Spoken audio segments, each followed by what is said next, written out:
welcome to another House of Bread video. Welcome, Will.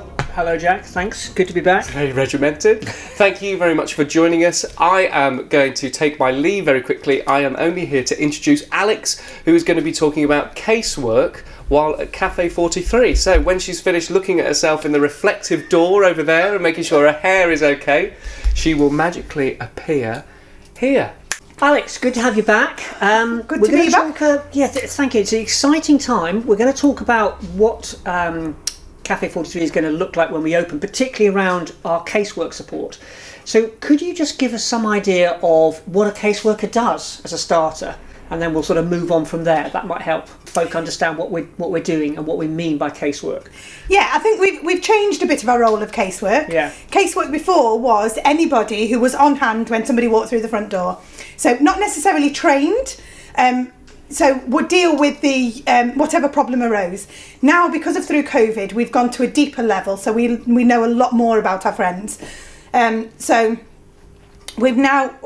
What we've done is we've trained a few specific people up to do the caseworker role, which is housing, mental health support, anything that requires more.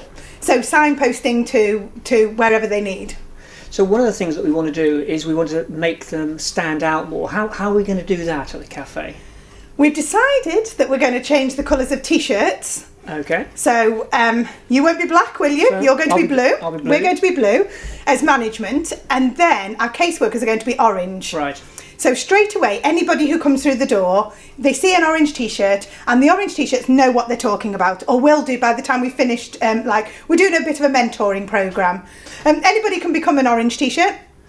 It just requires them to have a conversation with me. We'll have a bit of a chat on what kind of stuff they know, what they want to do, and then put it in process. Okay, so somebody watching this who knows a little bit about House of Bread and perhaps has an inclination to get involved, do they have to have a sort of caseworker background to think about reaching out to us, or are you saying it's no? More... Just if anybody out there has got the experience of being empathetic, understanding the problems that actually our friends have, so on a deeper level, that would be great. We'll welcome anybody. Okay, that's really cool. So the cafe is open. We've got our orange T-shirts and we've got the black T-shirts and the blue T-shirts.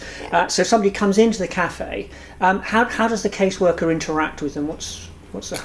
Right. So we will have black T-shirts on the floor as well as orange T-shirts. Right. So as they walk in, anybody can approach them to have a chat. So, and how it's going to work is if a black T-shirt, sounds very complicated, if a black T-shirt recognises there's something more that needs to be done, they will signpost to an orange T-shirt. Yeah. So it's going to work brilliantly. It's just getting used to that. So it's more about trying to triage more successfully, isn't it? Yeah. And being able to offer that extra support of we can do more for you than just give you the food. The food's brought you here, which is amazing, but we can do more for you. And could you just give us some idea of the sort of mix of agencies that our caseworkers are working with or could refer to? Because that's grown, hasn't it, since COVID? Yeah, we've obviously got our mental health services. We've got wellbeing services, statutory services such as St George's and adult care, children's services,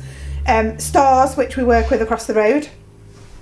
We've been working with a lot of agencies over COVID. Do you think over the time that it's been helpful for caseworkers led by you to understand more about our friends? Do you think we see that as a positive thing? Is Absolutely. It? Yeah. I think we have a much better understanding of where our friends are coming from and the problems that they have, which again, I think I've said before in another vlog, we don't understand what is a challenge for them, and things that aren't a challenge for us are a massive challenge for them. And because we're coming in from a perspective of we've got some really good relationships with our service users who come our friends who come frequently, which is brilliant. So our aim is to be able to somebody walks through the door and straight away our caseworkers will know them. If they're a regular, they'll know them, they'll know what problems they've got at the moment, they'll know what support they need, which means we can provide a much more effective service all round.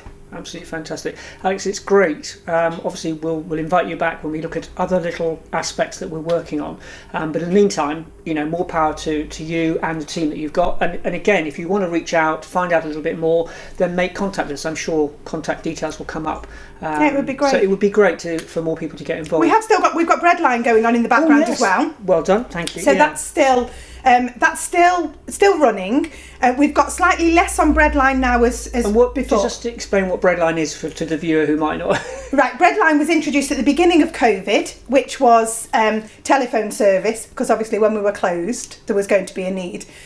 Which there was a need, and we fulfilled that brilliantly, and it's worked amazingly. The struggle that we're having now is saying to people, come in instead of having the phone support, and we'll do it face to face.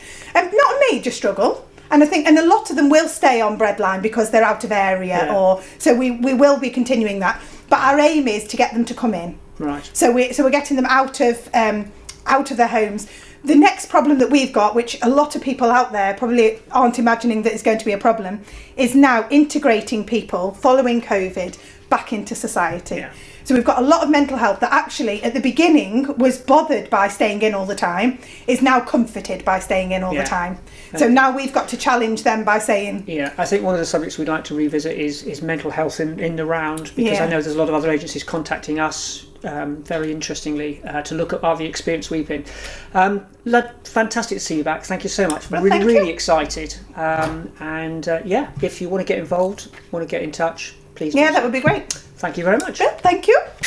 Oh, I hope Alex appeared while I was disappearing there. You looking at yourself in the mirror? I was looking at myself in the reflective door. Thank you so much, Alex. The casework is fantastic. Like she mentioned, the Breadline has really got us closer to our friends than ever before, and our relationships are in a fantastic place. Like I was saying last week, we went into the pandemic at a certain level, and we're coming out at a higher level because of what we've put in place to help people during that time, and our relationships have blossomed. Thank you, Will, for asking those pertinent questions. Good. Wonderful. Thank you very much for watching as ever. Like Will and Alex said, if you want to know any more information, get in touch through the contact details that are flashing up now. But until next time, as always, like and share these videos so lots of people can see what we are about. And even if they're out of area, get in touch with a local organisation where they are. Good point. But it's really important to get the good word out. So we shall stop waffling, mainly me now. We shall see you next time. Goodbye. Goodbye.